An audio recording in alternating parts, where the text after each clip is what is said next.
일단은 감각기관에 해당하는 부분 문제 풀어보도록 하겠습니다. 1번부터 시작을 할게요. A는 수정체죠. B는 홍채고요. C는 손모체입니다. D는 맥막막, E는 망막이 되겠죠.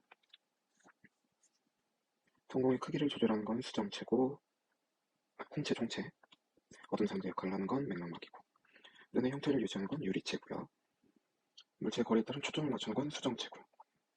이 시각세포가 분포하여 상에 맺히는 거기 때문에 정답은 5번이 되겠네요. 해당 내용 보면은 각막, 여기는 홍채, 수정체, 망막, 여기는 맹점이 되겠죠. 시각신경이고요. 해당되는 것들 중에서 B, 홍채, 빛의 양을 조절해주죠. 그리고 F, 시각신경, 시각세포에서 받아들인 자극을 대뇌로 전달합니다. 정답은 2번과 5번이 됩니다. 3번, 눈의 구조를 계속 똑같은 문제예요. 설명으로 옳은 것은 5번, E는 상이 맺히는 곳이죠. 망막, 상이 맺혀도 보이지 않는 곳이 있는 바로 맹점이란 곳이 있죠. 정답은 5번이 됩니다. 4번, 물체를 보는 과정을 옳게 나타낸 것은, 여기서 봐야 되는 거는 이제 빛으로부터 시작을 해서 가장 바깥에 있는 각막들을 지나게 되죠. 그 다음에 수정체를 통과하고요. 수정체 다음에 이제 유리체, 망막, 시각신경, 마지막으로는 대뇌로 가게 됩니다. 정답은 3번이 됩니다. 5번, 눈에서 일어나는 변화를 나타낸 것이래요. 가에서 나로 바뀌었을 때, 지금 보고 있는 동공의 크기가 지금 커진 상태에서 작아지고 있는 중이에요. 동공의 크기가 변한다는 건 밝기에 해당하는 변화가 지금 나타났다는 소리죠. 빛을 많이 받아야 되는 동공이 커졌을 때보다 조금만 받아도 되는 밝은 곳에 들어갔다라고 볼 수가 있어요. 주위 환경이 점점 밝아지고 홍채가 확장해야 동공은 수축한 상태가 나타나겠죠. 정답은 3번이 됩니다. 6번 볼게요. 눈의 명암 조절을 나타내는 것이래요. 계속 똑같은 문제입니다. 밝고 어두운 모습. A에 해당하는 건 동공이고요. B에 해당하는 거는 홍채가 됩니다. 눈으로 들어오는 구멍이다. 빈 홍채로 양을 조절하고요. 가에서 나로 될 때 홍채가 수축하게 되죠. 정답은 3번. 밝은 낮에 먼 산을 바라보다가 그늘진, 지금 보면 상대적으로 어두운 상태로 가고 있죠. 책을 보세요. 먼 산에서 책을, 이제 가까워진 걸 볼 수 있어요. 그러면 홍채와 동공 같은 경우는 밝기 조절에 해당하는 거고, 수정체 같은 경우는 거리 조절이 되겠죠. 그러면 어두운 변화로 갔으니까 빛을 더 많이 받아야 된다는 거죠. 어둡다, 빛이 많이 필요하다. 그러면 동공은 확장되어야 합니다. 확대가 되어야겠죠. 동공이 확대가 되고 홍채는 축소가 되는데 멀리 있는 걸보다 가까이 있는 걸 보니까 수정체가 두꺼워지는 걸 확인할 수 있습니다. 정답은 3번.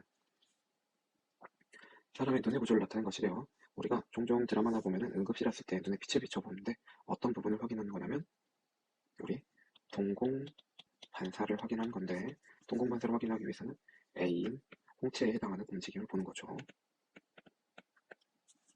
9번 볼게요.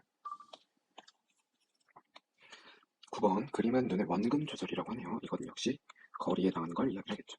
가 같은 경우가 나에 비해 수정체가 훨씬 더 두꺼운 걸 알 수 있어요. 가에서 나로 갔다는 건 가는 두껍기 때문에 가까운 걸 보고 있고요.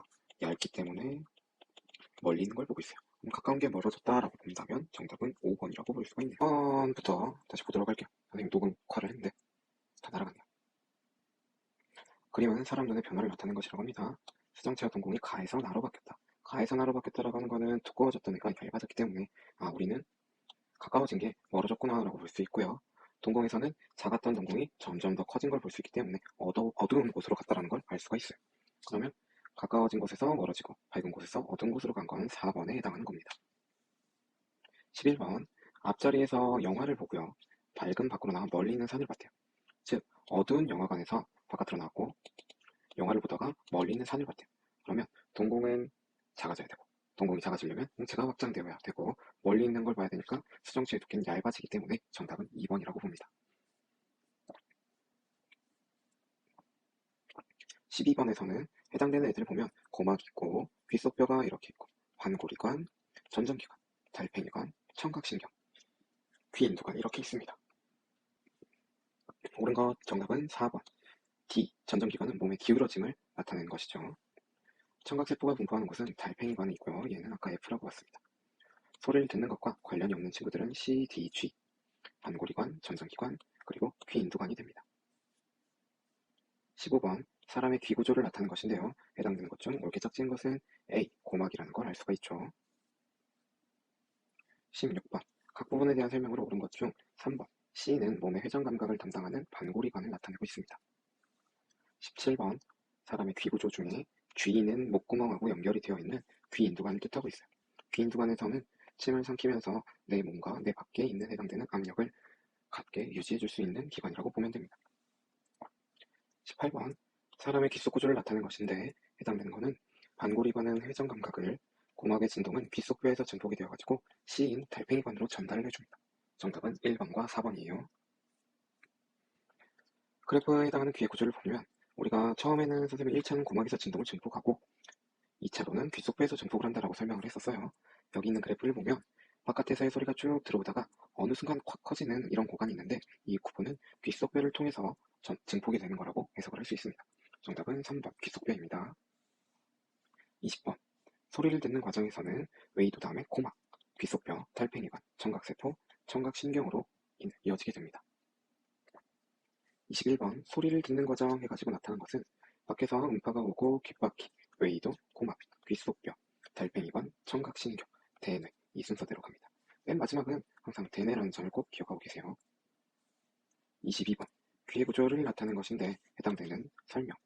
고막과 달팽이관 사이에는 귓속뼈인 B번이 되겠습니다. 진동을 더 크게 증폭시키는 역할을 하고 있죠. 23번. 회전과 귀의 압력과 몸의 기울어짐을 나타내는 것들은 반고리관, 귀인두관, 그리고 전정기관 이렇게 나타내는 걸 알 수가 있습니다. 정답은 5번. 가와 나도 마찬가지죠. 여러 바퀴를 돈다고 했으니까 회전, 주위에서 평형을 유지하고 있고 그래서 반고리관과 전정기관에 해당되는 설명이구나 라는 걸 알 수가 있겠죠. 25번. 환자를 앞으로 기울였을 때 가의 개구리는 고개를 들어 균형을 잡았지만 뇌이를 파괴한 이 뇌이라고 하는 것은 반고리관과 전정기관, 달팽이관에 해당되는 걸 뇌이라고 합니다. 뇌이의 어떤 부분과 관계가 있었냐면 아마 전정기관에 관련된 내용일 것이다 라고 우리는 알 수가 있겠죠. 26번부터는 피부 감각에 해당되는 것이네요. 통점, 앞점, 촉점, 냉점, 온점 그 중에 통점이 제일 많구나 라는 걸 꼭 기억해야 됩니다. 가장 많은 이유는 당연히 통점에서는 아픔을 우리가 느껴야 되고 감각점이 많이 분포한 것일수록 예민해야 됩니다. 27번. 피부 감각에 대한 설명으로 옳은 것. 피부의 감각점은 피부 진피에 분포되어 있는 걸 알 수 있고요. 매운맛과 떫은 맛은 피부 감각에 해당되는 걸 알 수 있습니다.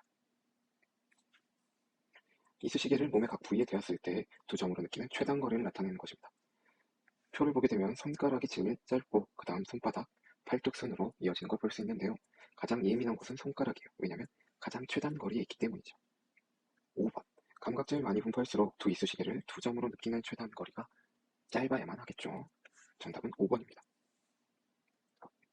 29번. 사람의 피부 구조를 나타내는 것 중 A는 감각점에 해당하는 걸 말하고 있죠. 온점의 수가 제일 적고요. 통점의 수가 가장 많은 이야기를 할 수 있겠죠. 정답은 5번입니다. 30번에서는 온점과 냉점에 해당되는 이야기를 하고 있는데 여기에서 제일 중요한 거는 상대적인 온도를 느낄 수 있다라는 게 제일 포인트입니다. 오른손은 10도씨 물에 왼손은 40도씨 물에 담갔다가 동시에 20도씨 물에 담그게 되면 어떤 느낌을 받을까라는 걸 봅니다. 두 손 모두 차가움을 느끼는 게 아니죠. 정답은 니은과 디귿이 되겠습니다. 31페이지부터는 후각에 해당하는 걸 이야기를 해보도록 할게요. 후각에서 제일 중요한 거는 가장 예민한 기관이구나 라는 걸 알아야 됩니다. 액체 물질이 자극원이 아닌 기체 물질이고요.